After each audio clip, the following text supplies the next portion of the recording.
The Democratic Party does not have a soul, and it's entirely because of corporate control. And while we need to get rid of all corporate money and corporate interests in politics, we also need some policies that people would be very supportive of. And here's four. First, abortion's healthcare. It has over like a 65% approval rating that abortion is healthcare and abortion should be legal across the country and protected up to like 20 weeks or something.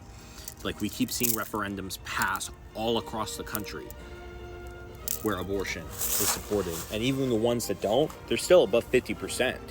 Over 50% of voters, even in Trump, in very red states, support that. So that's the first thing. The second thing, including healthcare, is universal healthcare. Everyone should be able to go to a doctor and not have to worry about medical debt. Everyone should be able to go to a hospital and not have to worry about medical debt because of a stupid medical emergency, right? That should not be a problem. We pay 2 to 3 times on average what those in Europe, Canada, Australia, and Japan pay per capita. And the reason we do is because we let corporations set the price of everything. We need to negotiate medical bills, whether it's medicine or healthcare procedures. We need to stop letting corporations decide the price of everything, because guess what? The market doesn't always know what's best for, people's wallets, which impact their health.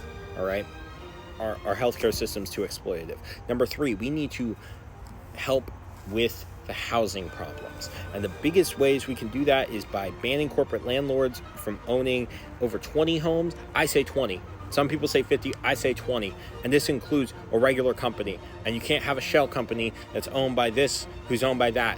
No, we need to make it really fucking difficult for these corporate landlords to take over. We need to make it really difficult for corporate landlords to own all these new homes. We need to make it very easy for people to buy a home, and part of that's market supply. The other way is improving and increasing our down payment assistance programs, making it so that people don't have to worry as much about getting the money together for the down payment, and making sure that people don't have to pay high electric bills, because the fourth thing we need to do is reinvest heavily into green energy, specifically solar, wind, and we also need to invest in nuclear power.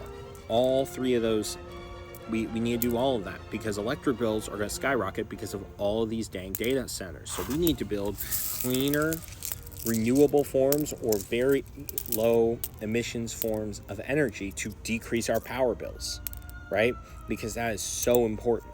And I guarantee if we did those things, clean energy, universal healthcare, abortion healthcare, and home down payment assistance, we would fix so many problems in this country, and the progressive ticket would win, guaranteed.